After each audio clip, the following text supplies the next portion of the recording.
Hello, this is my cultural grief presentation on the Navajo.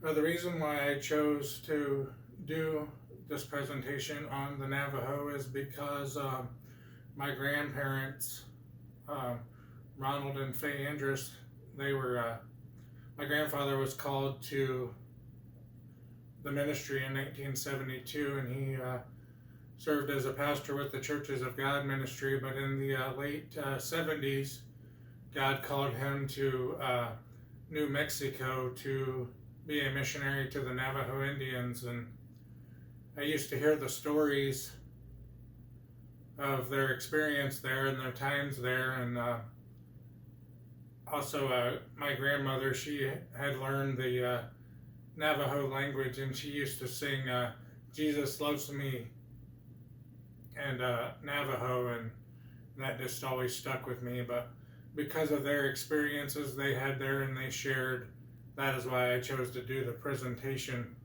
of cultural grief on the Navajo.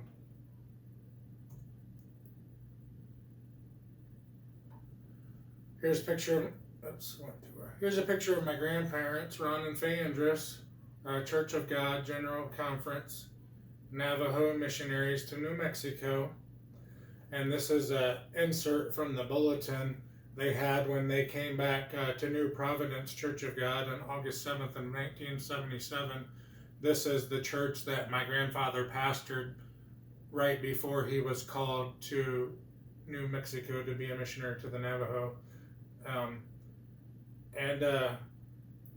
actually just found this out recently. My grandparents were the first missionaries sent by the Churches of God to the Navajo reservation in New Mexico and to start the mission there.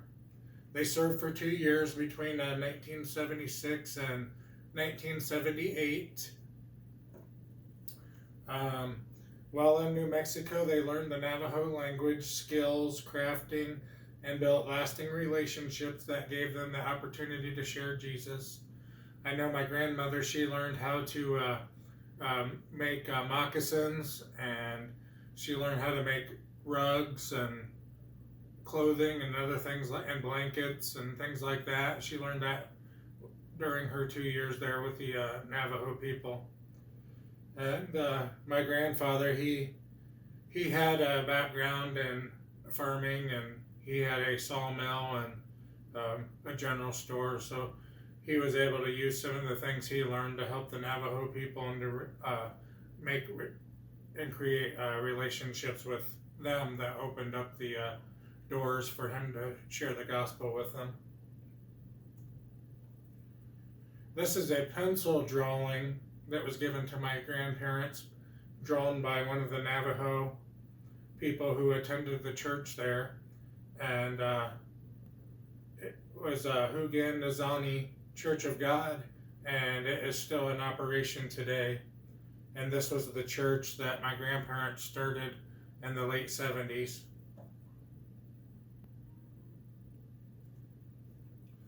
The Navajo culture. Initially, the Navajo were hunters and gatherers. Later, they adopted farming and herding sheep and goats. The women began to spin and weave wool into blankets and clothing. They began to create items of highly valued artistic expression, which were also traded and sold.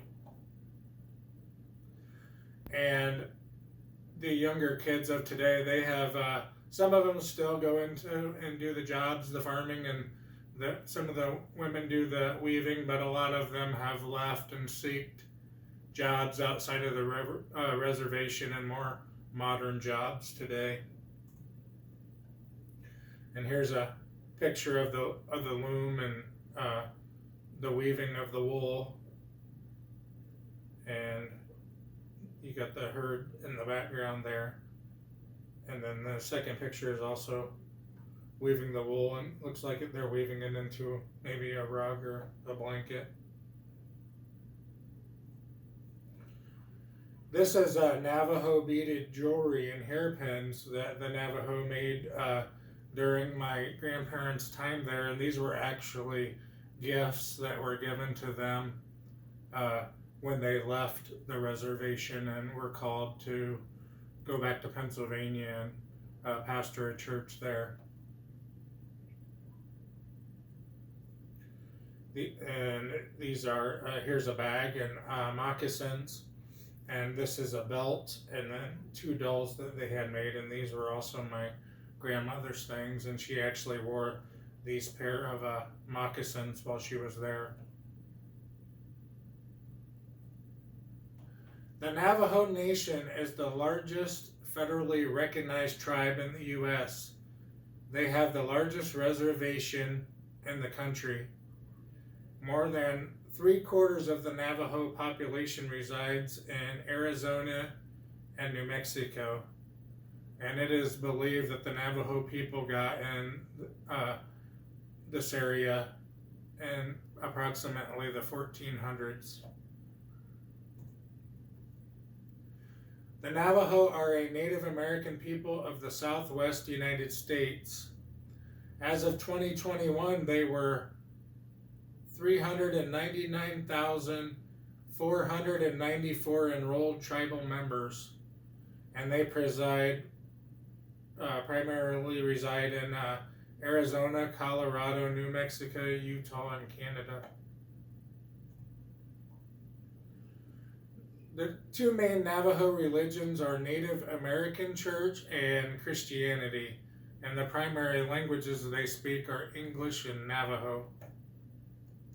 And this is a Navajo-made pot that we actually own, that we bought from my grandmother's estate auction.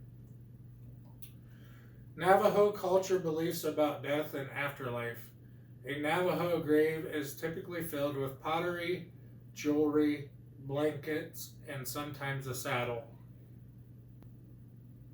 And we see that in the picture here, that they're putting some of these items with the body, the skeleton. Fear of the dead. Every Navajo had a great fear of their dead. They believed that the spirit of the dead would return to the land of the living, especially when they are not properly buried. In fact, even at present days, embalming is not allowed, and bodies must be buried with a concise ceremony soon after death. To ensure that the dead will never come back, they take serious precautions. That is why they immediately bury the dead after a proper ceremony. Traditional beliefs. It is the part of Navajo people to require 3 members of the family to enfold the dead body in a coverlet after cleansing. Then they have to load the body on a newly acquired horse. The 3 members of the family need to travel as far north as possible. They also need to pick a funeral ground and conceal the body. Afterwards, the horse needs to be killed and buried.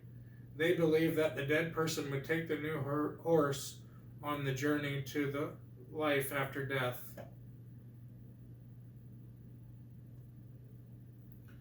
Handling the body. Navajo people think that it is better to die away from the home, like in a hospital. Through this, the spirit would not linger in their house. In a traditional way, the body of the deceased would be cleaned. They should also be clothed by 2 men wearing only moccasins. When it comes to their naked bodies, they should be enclosed with ash. This ash serves as their protector from the evil spirits. While doing these Navajo death rituals, other family members would not participate. At present, Navajo people still see the body as a blessed vessel. Thus, when someone dies, the body is left alone. The body should not be embalmed, and the burial must happen as quickly as possible after the funeral ceremony.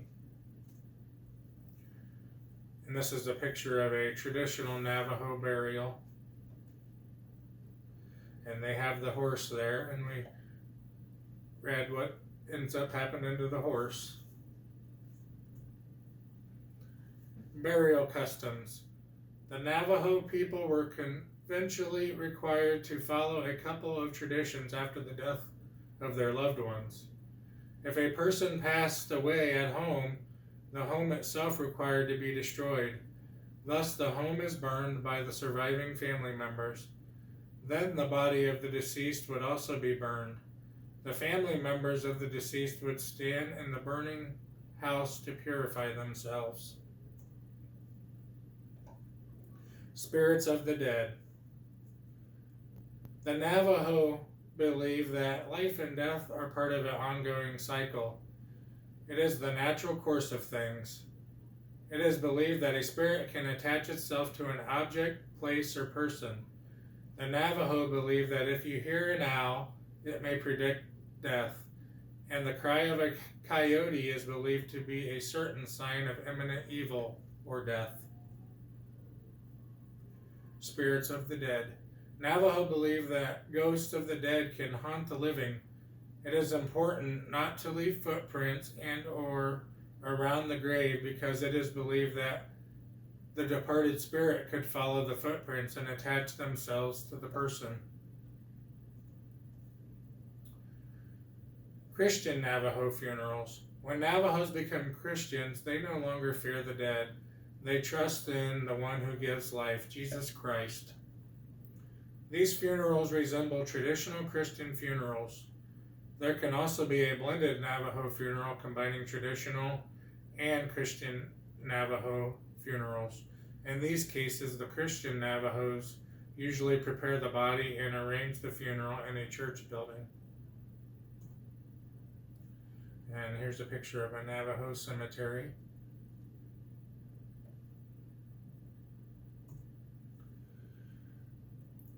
The religion of these people is known as shamanism. They worship a vast system of major and minor gods and good and evil spirits who dwell in the forces of nature and in certain animals, plants, and objects. Anything in nature that works for human benefit is said to possess a good spirit, while anything that is harmful or disagreeable to man is said to contain an evil spirit. The medicine man of the tribe are the religious leaders of the people, and every aspect of life, sickness, health, hunger, plenty, accidents, good fortune, poverty, and prosperity are considered as vital parts of their religion. And I know that because of my grandparents' stories and the experiences they had and shared and the things, the artifacts that I saw that they brought home, and that was what sparked my interest in the Navajo people and what gave me the desire to do this discussion of them for my project. Thank you.